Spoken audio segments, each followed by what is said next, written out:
आम्हाला सर्वांना संपूर्ण महाराष्ट्रातल्या तर संपूर्ण देशातल्या तमाम नागरिकांना माहिती आहे की हा संजय राऊत सकाळचा भोंगा जो भडवेगिरीचं काम करतोय.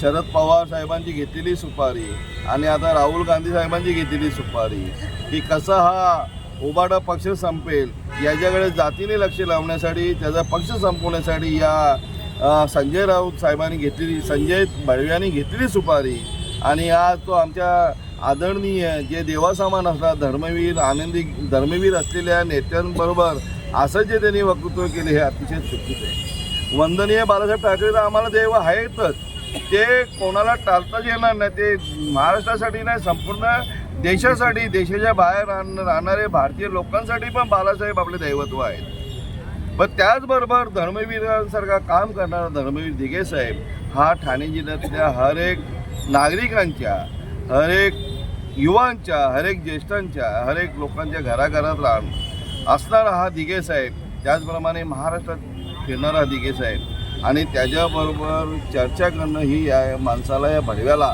शोभत नाही आणि त्याच्याबद्दल उद्गार काढल्याबद्दल आम्ही त्याचा संपूर्ण निषेध करतो. आणि भडवा आहे तो भडवा म्हणून निषेध करतो. त्यांनी सांभाळून बोलावं, नाही तर हा शिवसैनिक घरात घुसून मारल्याशिवाय राहणार नाही याची त्यांनी काळजी घ्यावी. आणि हा आम्ही डोंबिवली शहर शाखा असेल, कल्याण ग्रामीण शाखा असेल याचा निषेध करतो. तर यांनी घेतलेली शरद पवारची सुपारी आहे आणि राहुल गांधीची सुपारी की हा पक्ष संपवावा एकदाची आणि याचं स्वप्न साकार व्हावा अशी यांनी घेतलेली सुपारी, याचा मी मनापासून निषेध करतो. शिवसेनेबद्दल नातं म्हणायचं काय अर्थच नाही आहे, कारण का शिवसैनिक थोडं आहे. ते सामनाचे एक संपादक म्हणून कामाला लागले तिथे, नंतर चोळूगिरी करून ते काय खासदार झाले काय असेल त्याचा शब्द महिला आहे तिथे, नाही तर मी वापरले असते ते शब्द करायचे. संजय राऊत कसली कुणाची डिबेट करणार? तुम्ही काय शिवसैनिक आहे ते पहिले सिद्ध करा ना. जसं काल नरेश मस्केने सांगितलं की आता 2022ला आपल्या आमदारांच्या जीवावर ते खासदार झाले शेवटचे, नाही तर आता लोळवलेच होते त्यांना.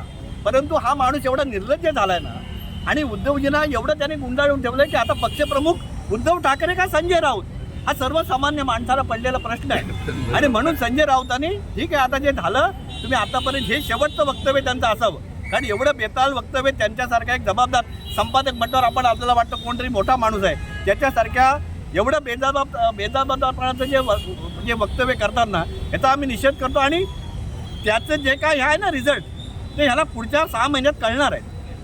त्यामुळे त्याने आता तयारीत राहावं त्याप्रमाणे.